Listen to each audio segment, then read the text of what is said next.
자, 오늘부터 마태복음의 말씀을 함께 나누게 되는데요. 여러분, 마태복음, 마가복음, 누가복음, 요한복음, 소위 말하면 사복음서라고 하는 것이 성경에 있습니다. 그런데 내용을 보면 비슷비슷한 내용을 담고 있어요. 그 내용의 중심은 예수 그리스도, 예수님에 관한 이야기로 꽉 차져 있습니다. 그럼 도대체 왜 마태복음, 마가복음, 누가복음, 요한복음 이렇게 복음서가 4개나 될까?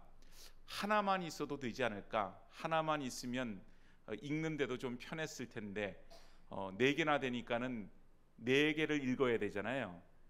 그래서 하나님이 우리 성도들을 힘들게 하시려고 사복음서를 주신 것인가? 왜 이렇게 사복음서라고 하는 걸 주셨을까? 여러분 그렇게 생각해 본 적이 있으세요? 어떤 엉뚱한 사람들이 그런 생각들을 많이 합니다. 도대체 왜 사복음서를 줘서 비슷비슷한 내용을 계속 읽도록 하나? 사복음서를 주신 하나님의 뜻이 있어요. 그게 뭐냐면 복음서라고 하는 것이, 성경이라고 하는 것이 읽는 사람들에 따라서, 독자들에 따라서 그 방향을 잡고 쓰는, 작가들이 쓰는 그런 것이 있다는 거죠. 그래서 그것을 유대인들이 읽느냐, 또 유대인들이 아닌 이방 사람들이 읽느냐, 누가 읽느냐, 그거에 따라서 이제 예수 그리스도에 대한 설명하는, 그 풀어나가는 그것이 다르다라고 하는 것입니다. 오늘 여러분 마태복음은요, 그 독자, 읽는 대상이 누구냐 하면 유대인들입니다. 유대인들이라고 하는 사람들은 하나님에 대해서 아는 사람들이에요. 그러다 보니 마태복음에는 유독 구약에 대한 인용이 많아요. 다른 그 누가복음이나 마가복음이나 요한복음보다 훨씬 인용하는 것이 많아요. 그래서 구약 성경에 이런 말씀이 있는데 이 말씀이 이렇게 이루어졌다, 그렇게 얘기하는 경우가 참 많습니다. 오늘 본문에서도 보면 이사야 7장 14절, 즉 보라 처녀가 잉태하여 아들을 낳을 것이니 그 이름을 임마누엘이라 하라, 이 말씀이 이사야에 나오는 말씀을 인용해서 그 말씀이 오늘 예수님께서 이루셨다, 이제 그것을 설명하고 있죠. 그래서 바로 독자가 유대인들이고, 그 유대인들을 대상으로 해서 마태복음을 기록하다 보니 그 유대인들에게 필요한 그런 정보들을 담고 있어요. 오늘 여러분 1장에 읽은 그런 족보도 거기에 해당이 되어집니다. 우리가 족보라고 하면 그 각 가문, 그 사람에 대해서 나타내주는 그런 것이잖아요. 누구의 후손이다, 그 사람의 조상이 누구다라고 하는 것은 어떻게 보면 그 사람의 정체성과도 좀 관련이 있는 그런 얘기가 되어집니다. 그래서 성경, 특별히 구약을 보면은 이제 그 사람에 대해서, 즉 아브라함이나 노아나 어떤 사람이 됐던 그 사람에 대해서 얘기할 때 먼저 그 사람의 족보를 먼저 얘기하는 경우가 많이 있어요. 그 사람이 누구의 아들인가, 또 족보가 기록되어 있지 않다 할지라도 어떤 사람을 얘기할 때 그 사람의 아버지는 누구요, 그래서 누구의 아들, 누구의 손자, 누구의 현손, 이렇게 줄줄이 그 위에 있는 그런 조상들에 대해서 언급하는 일들도 많이 있습니다. 그래서 오늘 특별히 이 족보라고 하는 것을 읽으면 어떤 분들은 도대체 이 족보를 왜 여기다 기록을 해놨을까, 누군지도 잘 모르는 사람들도 많고, 그래서 이 말씀 하나가 참 귀한 말씀이라고 얘기하는데 도대체 모르겠는 거예요. 그러다 보니 족보 읽다가 시험에 들어서 성경을 못 읽어요. 자꾸 이상한 얘기들을 하는 것 같고. 그런데 여러분, 이 족보는요, 예수님에 대해서 유대인들을 대상으로 설명할 때 아주 중요한 그런 도구가 된다고 하는 사실입니다. 그래서 계보라고 하는 것을 이 헬라어로 게네시스라고 하는 말을 씁니다. 이 게네시스라고 하는 말에서 창세기라고 하는 그런 책, 성경, 구약 성경 제일 처음에 나오는 그 책의 영어 이름이 제네시스 아니에요? 그 말이 거기서 나온 거예요. 그러니까 세상의 모든 것의 탄생과 기원을 뜻하는 그 책, 바로 창세기의 어원이 족보, 계보로부터 나온다. 그게 참 재밌는 얘기죠. 그래서 오늘 창세기가 인류의 역사의 시작입니다. 또 하나님께 속한 백성, 하나님의 백성에 대한 시작을 담고 있는 책이라면 오늘 마태복음은 예수 그리스도로 인한 새로운 시작을 얘기하는 겁니다. 그러니까 오늘 여러분 이 족보는요, 새로운 시작점에서 설명하고 있는, 예수 그리스도에 대해서 설명하고 있는 아주 그 귀한 그런 이야기가 되어진다고 하는 거예요. 그래서 노아에 대해서, 노아 홍수를 얘기하기 전에 5장에 보면 노아의 계보가 나오고, 또 아브라함에 대해서 12장에 아브라함 얘기가 나오는데 그 이전 11장에 보면 아브라함의 계보 얘기가 나오듯이, 오늘 먼저 예수님에 대해서 얘기하기 전에 예수님의 계보, 예수님의 족보에 대해서 이렇게 쭉 얘기를 합니다. 자, 그런데 오늘 족보를 보니까 그냥 누가 누구를 낳고 누가 누구를 낳고 그게 끝이 아니고, 이 족보에는 하나님의 뜻이 담겨져 있는 이 계보의 특징적인 것이 있다라고 하는 것이죠. 먼저 첫 번째는 뭐냐 하면, 예수 그리스도에 대해서 설명을 하게 되어질 때 1절 말씀을 보면요, 아브라함과 다윗의 자손 예수 그리스도의 계보라, 이렇게 설명을 합니다. 아브라함과 다윗의 자손이에요. 여러분, 유대인들에게 있어서, 그들에게 있어서 가장 선조, 조상이라고 얘기하는 사람이 누구냐면 아브라함입니다. 믿음의 조상이기도 하지만, 그들이 뭐 아담의 후손이라 이렇게 얘기하지만 보통은 아브라함의 자손, 아브라함의 후손이라 그렇게 본인들이 생각을 해요. 그래서 아브라함은 유대인들의 족보의 시작이라 이렇게 볼 수 있어요. 그래서 예수님은 이제 유대인들에게 있어서 바로 그 아브라함의 자손이다, 그렇게 설명을 해주고 있는 거예요. 그래서 여러분, 이 아브라함의 자손, 아브라함이라고 하는 사람이 믿음의 조상이고 복의 통로가 되는 사람인데, 창세기 22장 18절 말씀을 보면 이런 말씀이 있습니다. 한번 같이 읽어볼까요? 시작. 또 내 씨로 말미암아 천하 만민이 복을 받으리니 이는 내가 나의 말을 준행하였음이니라 하셨다 하니라. 아멘. 내 씨로 말미암아 천하 만민이 복을 받을 것이다. 아브라함의 후손으로 말미암아 천하 만민이 복을 받게 될 것이다. 물론 짧게 보면은 요셉을 통하여서 그 당시 그 군동에 기근으로 죽어가던 사람이 요셉 때문에 참 복을 받는, 은혜를 입게 되는 그런 일들이 있었지요. 그런데 그 큰 뜻이 나중에는 예수님까지 이어져서 예수님, 아브라함의 자손이 되는 예수님으로 말미암아서 천하 만민이, 모든 사람들이 복을 받는, 즉 구원의 은혜를 받는 일들이 있게 되어졌다. 바로 그런 것입니다. 자, 그 다음에 아브라함의 자손이여 또한 다윗의 자손인데, 이 다윗은 이스라엘 백성들이 생각할 때 가장 이스라엘 역사상 위대한 왕이 누구냐? 다윗을 얘기하는 거예요. 그래서 지금도 이스라엘의 국기에 보면은 하늘색으로 별이 그려져 있잖아요. 그거를 다윗의 오각별이라 그렇게 얘기를 합니다. 그들은 아직도 다윗과 같은 메시아를 기다려요. 그런데 예수님에 대해서 설명할 때 다윗의 자손이라 이렇게 얘기를 하는 것이죠. 오늘 여러분, 다윗의 자손이라고 하는 얘기는 예수님은 이 땅에 무엇으로 오셨다는 말씀인가요? 왕으로 오셨다, 그 말입니다.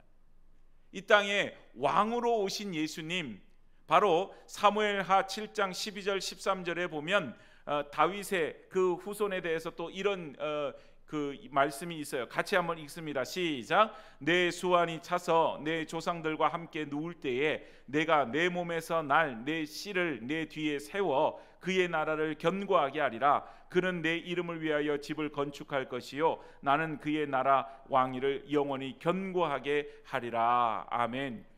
그 몸에서 날 씨, 짧게는 보면은 솔로몬을 얘기하는 거예요. 솔로몬이 하나님의 집, 바로 성전을 건축하게 되죠.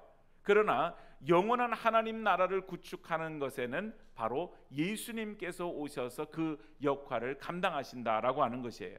그래서 여러분, 아브라함과 다윗의 자손, 육신적인 혈통으로는 아브라함과 다윗의 자손으로 예수님이 오셨다 이렇게 볼 수 있지만, 거기 유대인들이 예수님이 아브라함과 다윗의 자손이다 이렇게 설명을 하면요, 그들이 생각할 때는 예수님을 뭐라고 이렇게 인식이 되냐 하면, 예수님은 이 땅에 메시아로 오신 분이다, 그렇게 설명이 되는 거예요. 우리는 그렇게 설명을 듣지 못하지만 그들이 생각할 때에는 그저 아브라함과 다윗의 자손 이렇게 되면 메시아로 예수님이 오셨구나, 그것과 동일하게 생각되어지기 때문에 처음에 이 족보에서 아브라함과 다윗의 자손 예수 그리스도의 계보라 이렇게 시작을 하게 되어진다라고 하는 거예요.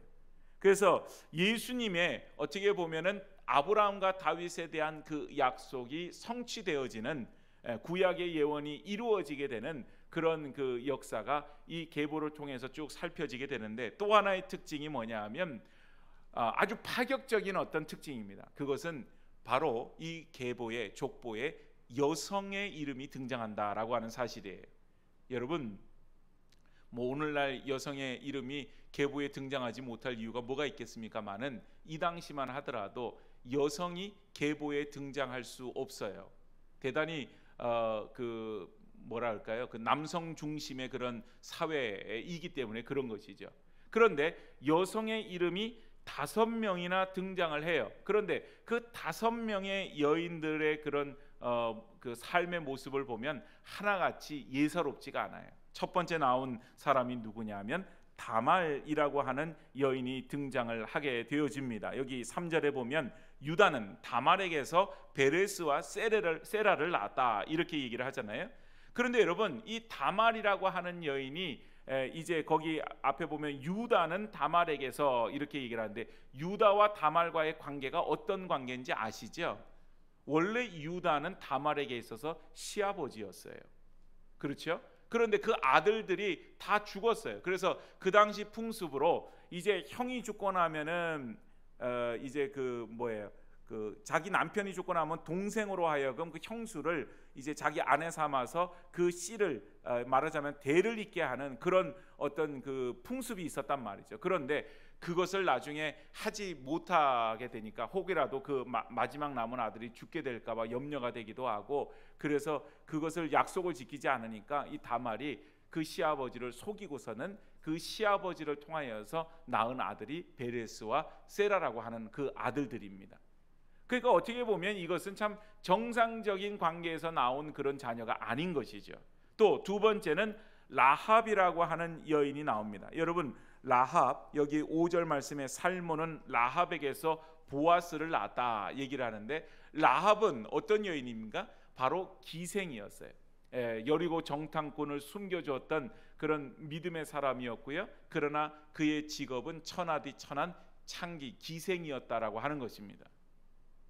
자, 그리고 나서 나오는 여인이 누구냐? 룻이죠. 거기 역시 5절 말씀에 보면 살몬은 라합에게서 보아스를 낳고, 보아스는 룻에게서 오벳을 낳고, 오벳은 이새를 낳았다. 룻이라고 하는 여인은 성경의 책의 한 권으로 기록되어질 만큼 참 중요한 비중을 차지고 하고 있지만, 룻은 어떤 여인이에요? 모압의 이방의 여인이었습니다. 그러니까 원래는 이방 나라에서 이방 신을 섬기던 여인이었는데, 시어머니 나오미를 쫓아서 베들레헴으로 와서 거기에서 보아스와 만나 결혼을 하고 낳은 아들이 오벳이에요. 이방의 여인이었다. 또 여러분, 거기에 보면 이름은 안 나오지만은 우리아의 아내라고 하는 표현이 등장을 하죠. 여기 6절 말입니다. 이새는 다윗 왕을 낳으니라. 다윗은 우리아의 아내에게서 솔로몬을 낳고, 우리아의 아내 밧세바죠. 유부녀였어요. 다윗이 그 유부녀였던 이 우리아의 아내 밧세바를 이제 간음을 하고, 그 남편이었던 우리아는 전쟁터 제일 앞자리에 세워서 죽게 만드는 그런 엄청난 죄를 저지르게 되죠. 거기서 나오는 이 밧세바가 낳은 아들이 누굽니까? 솔로몬이에요. 그래서 이 우리아의 아내라고 하는 또 한 여인이 나오고요. 그 다음에 이제 마지막으로 나오는 여인이 누구냐 하면은 16절에 보면 야곱은 마리아의 남편 요셉을 낳았으니 마리아에게서 그리스도라 칭하는 예수가 나시니라. 여기에 보니까 요셉의 부인이었던 예수님의 어머니 마리아가 나옵니다. 마리아는 동정녀 마리아, 즉 그 결혼을 하지 않은 가운데에서 예수님을 낳은, 우리에게는 성령으로 잉태한 마리아 이렇게 되지만, 유대인들이 생각할 때는 어떻게 생각을 하겠어요? 이 마리아는 처녀의 몸으로 임신을 해서 소위 말하면 사생아를 낳은 그런 여인이라 이렇게 생각을 할 수 있는 것이죠. 그래서 오늘 예수님의 족보에 보면 파격적으로 여인의 이름이 5명이 언급이 되어져 있는데, 그 5명 한 사람 한 사람이 어떻게 보면 그냥 일반적이고 평범한 여인이 아닌 뭐 이렇게 시아버지와 그렇게 해서 자식을 낳았다든지, 또 기생의 그런 직업을 가졌다든지, 또 이방 여인이었다든지, 또 유부녀로서 이렇게 다윗과 통간해서 그렇게 해서 솔로몬을 낳는 그런 밧세바라든지, 또 뭐 동정녀 탄생, 그렇게 그 성령으로 잉태한 마리아지만 사람들이 생각할 때는 처녀의 몸으로 아이를 낳은 마리아라든지, 이렇게 일반적이지 않은 여인들의 이름이 족보에 등장을 하고 있습니다. 그 이유가 뭘 것 같으세요? 예수 그리스도께서 이 땅에 거룩함으로 성결함으로 오셨습니다. 순결함으로 오셨어요. 그 순결한 족보에는 순결한 사람들만 있어야 되지 않겠어요? 그런데 예수님의 족보에 보니까 그렇지 않더라는 거죠. 뭐 여러분, 여인의 5명 그 사람들만 문제겠어요? 거기 족보에 나오는 사람들을 보면 뭐 아브라함은 믿음의 자손이요, 다윗 왕도 하나님께서 정말 그 선하다 일컬음을 받는 그런 그 임금이었지만, 그 외에 그 왕의 족보에 있는 사람들을 보면은 우상 숭배를 한 사람들도 많이 있었고, 정말 하나님 앞에서 패역한 짓을 저질렀던 그런 임금들도 많이 있었단 말이에요. 그런데 그런 모든 흠이 있고 정말 죄가 많은 그 사람들의 이름들이 여기에 다 기록이 되어져 있습니다. 하나님의 구원 계획은 사람이 가지고 있는 그런 뭐 죄성이라든지 잘못된 것이라든지 그것으로 무너질 수 없어요. 하나님께서 시작하시는 그 일들 속에는 인간이 가지고 있는 장벽이 없습니다. 소위 말하면 유대인과 이방인 간에 그 당시 유대인들은 그 장벽을 만들어 놨지만 하나님의 구원 계획에는 그게 없는 거예요. 그래서 이방인과 유대인들을 나눠 놓지 않아요. 누구든지 예수 그리스도를 믿으면 그로 말미암아 구원을 얻게 되는 것입니다. 그래서 저와 여러분들이 구원받은 백성이 되었습니다. 하나님의 은혜죠. 또 남자와 여자도 마찬가지예요. 그 당시에 보면 그것이 분명하게 구분되어졌었고, 심지어는 구약시대에 인구를 계수할 때에도 여성의 숫자는 뺄 정도로 그렇게 여성을 어떻게 보면 그 똑같은 이렇게 남자와 똑같은 위치에 놓지는 않았는데, 예수님의 족보에 그들의 이름이 들어갑니다. 남자와 여자 간에 장벽도 없다라고 하는 것이죠. 그래서 하나님의 구원은 오직 믿음으로 구원을 받게 되어진다. 세상의 어떤 환경적인 조건, 뭐 어떤 태생적인 것, 성별 이런 것과 관계없이 구원은 오직 하나님의 자녀 되어지는 것, 믿음으로 받는 것이 구원임을 나타내고 있는 것이에요. 그래서 이 구원이 온 세상 온 사람들에게 미치게 되어지고, 결국은 예수님께서 이 땅에 오신 그런 목적과도 맞아요. 마태복음 9장 13절 말씀, 마태복음 9장 13절 말씀을 우리 한번 읽어보도록 하겠습니다. 시작. 너희는 가서 내가 긍휼을 원하고 제사를 원하지 아니하노라 하신 뜻이 무엇인지 배우라. 나는 의인을 부르러 온 것이 아니요 죄인을 부르러 왔노라 하시니라. 아멘. 예수님이 죄인을 부르러 오셨다. 그것이 그의 족보에도 그대로 표현되어지고 있는 거예요. 족보에 이방인이 있거나, 족보에 죄 많은 사람이 있거나, 족보에 흠이 많고 뭐 여러 가지 그런 사람들이 있거나, 그럼에도 불구하고 예수님의 족보에 그들의 이름이 기록되어져 있어요. 오늘 여러분, 우리는 예수님의 계보 속에 있는 사람들인 줄로 믿습니다. 나 같은 죄인이 거기에 들어갈 수 없죠. 거기에 기록될 수 없죠. 하늘나라 생명책에 우리가 기록될 자격이나 조건이 있나요?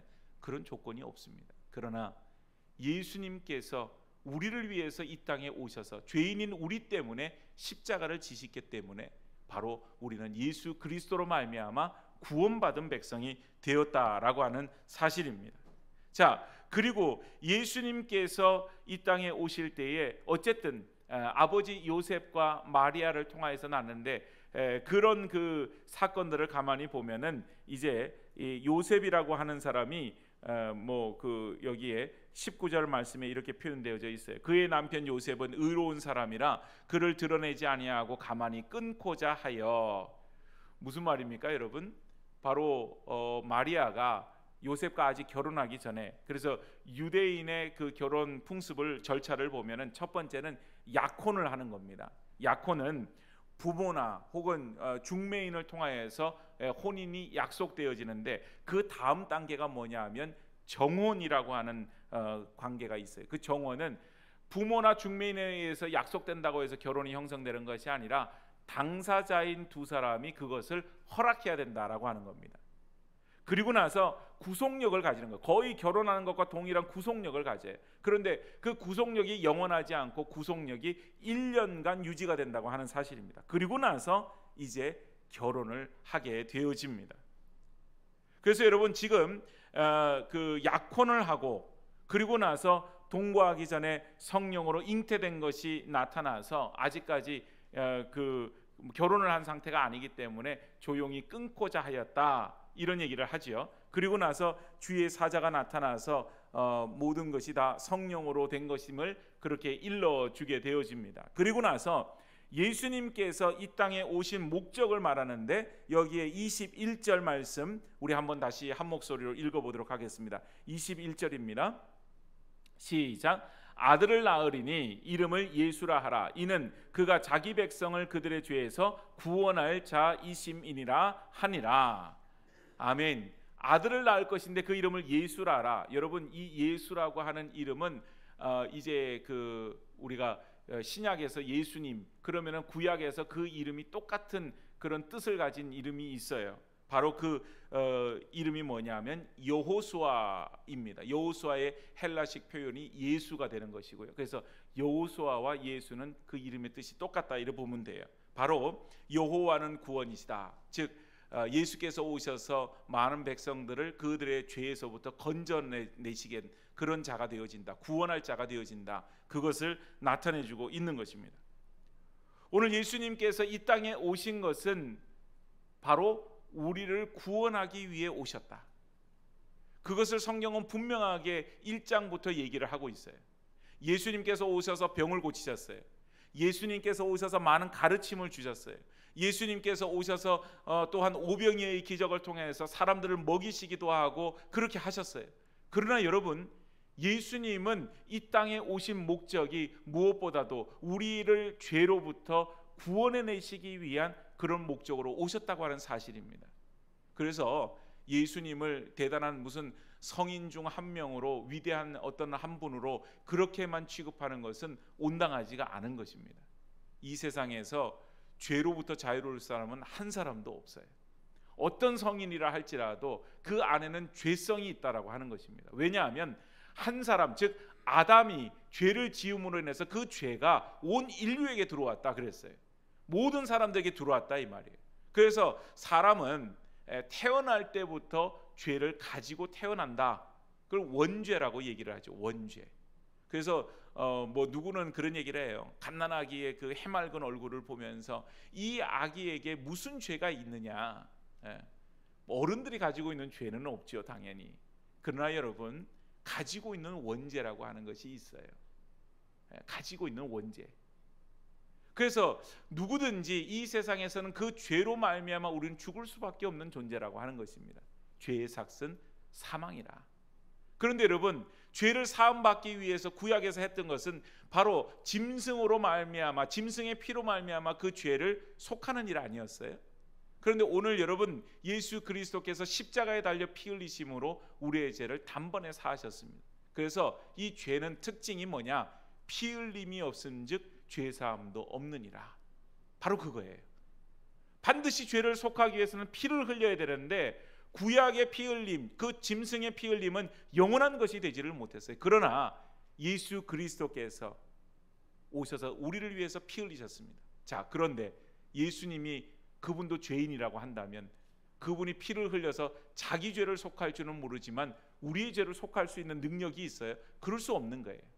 그래서 여러분, 예수 그리스도는 인간의 육신을 입고 이 땅에 오셨지만 그분은 하나님이신 거죠. 그래서 성령으로 잉태되어 이 땅에 인간의 육신을 입고 태어나신 것입니다.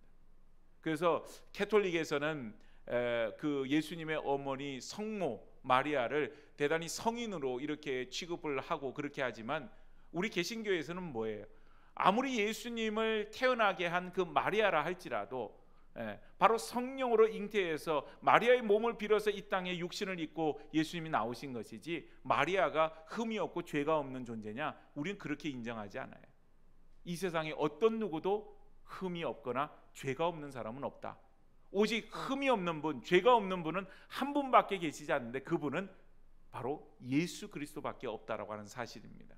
그래서 예수님이 피 흘리셔서 우리의 죄를 속하게 되고, 이 땅에 예수님은 그 피 흘리심으로 우리 죄를 속하기 위해서 이 땅에 오셨다. 그것을 바로 1장에서 예수님이 오신 목적을 분명하게 드러내놓고 있는 것이에요. 자, 그리고 나서 여기에 보니까 하신 말씀을 이루기 위해서 오셨다 그러면서 23절에 그 유명한 이사야 7장 14절 말씀을 인용하고 있습니다.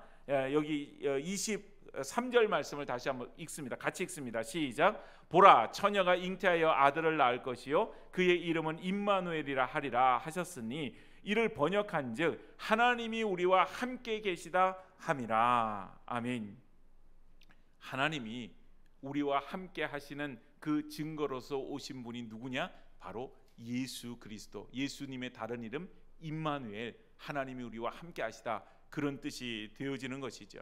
이 말씀은 구약에서 누누이 얘기했던 그 말씀이 이루어졌다, 이런 말씀도 되고요. 또한 하나님이 바로 우리를 위하여서 이 땅에 오셔서 늘 우리를 떠나신 적이 없는 그 하나님께서 늘 우리와 함께 하여 주시겠다라고 하는 증거, 즉 우리를 사랑하시는 것에 대한 그런 극치, 우리를 사랑하시는 것에 대한 가장 강력한 증거로서 예수 그리스도께서 임마누엘로 우리 가운데 오셨다라고 하는 사실이에요.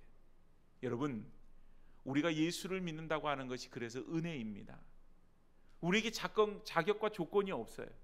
우리에게 예수님을 구주로 섬길 만한, 또 하나님의 아들이라 딸이라 그렇게 일컬음을 받을 만한, 구원을 받을 만한 자격과 조건이 우리 가운데 없어요. 그런데 예수님께서 이 땅에 오셨습니다. 왜요? 하나님이 우리를 사랑하셨기 때문입니다. 하나님이 우리를 사랑하사 독생자를 주셨다 그랬잖아요.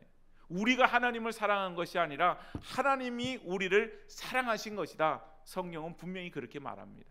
그래서 하나님이 우리를 사랑하셨기 때문에 임마누엘 예수님, 우리와 함께 하시는 예수님 증거로서 이 땅에 오셨고요. 오늘 우리가 예수님을 만나고 예수님을 통하여서 하나님을 알게 되고, 예수님을 통해서 구원함을 얻게 되고, 예수님을 통해서 하나님의 자녀가 된 것 가운데서 우리의 삶 속에서 임마누엘 되신 하나님께서 우리와 여전히 함께하여 주십니다. 바로 그것이 하나님의 은혜요, 그 증거가 되는 것이 예수 그리스도세요. 이 땅에 예수님께서 계시지 않아요. 예수님께서는 바로 하나님 보좌 우편에 앉아 계신다 그랬어요. 그리고 때가 되면 심판하러 다시 재림주로, 심판주로 오실 것입니다. 그러나 오늘 우리 가운데에는 바로 삼위일체 되시는 그런 하나님 중에 한 분이신 성령께서 우리 가운데 계시는 것이에요.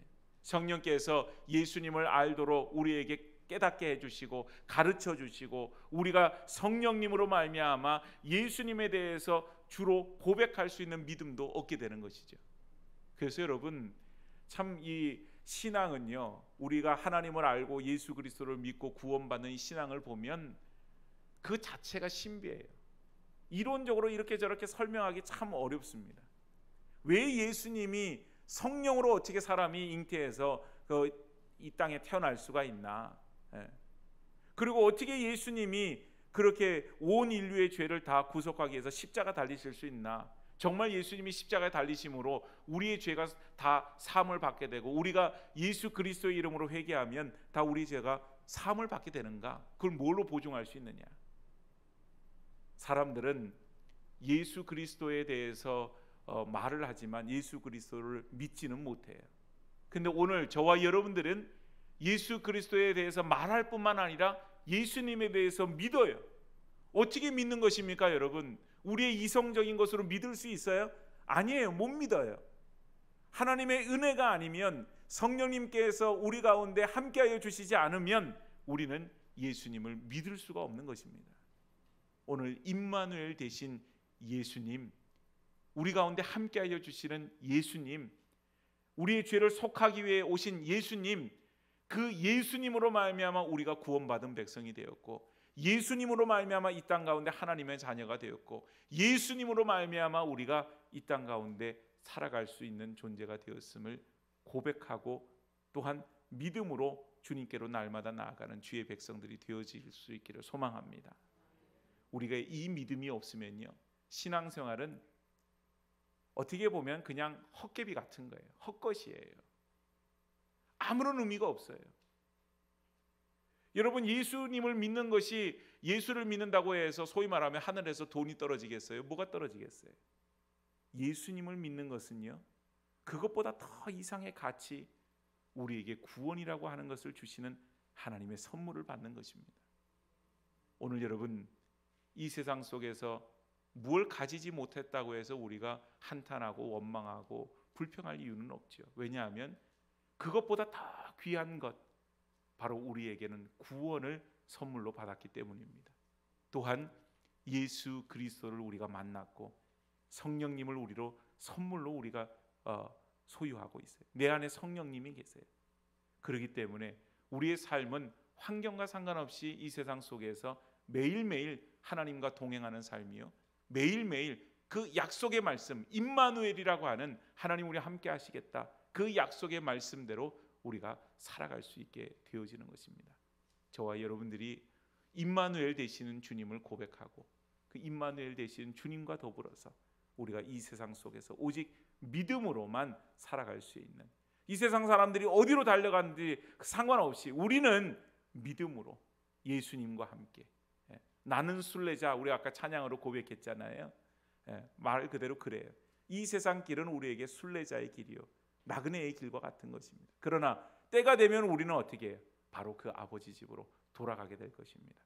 누구로 말미암아? 예수님으로 말미암아. 오늘 우리를 위해서 이 땅에 오신 예수님, 그 예수님을 이 마태복음의 말씀을 통하여서 만날 수 있는, 그래서 우리의 믿음이 정말 굳건하지 못하고 그냥 내가 교회에 나오긴 나오는데 예수님이 좋으신 분인 줄은 알겠는데 그분이 나를 위해서 나와 어떤 관계있는지 그거에 대해서 헷갈리고 잘 모르는 분이 있다면 이 마태복음의 말씀을 통하여서 예수님을 만나고 예수님이 진정 나의 구원자이심을 믿음으로 온전히 고백하며 우리의 믿음을 바로 세우는 귀한 주의 성도들이 되어지기를 주의 이름으로 축복합니다.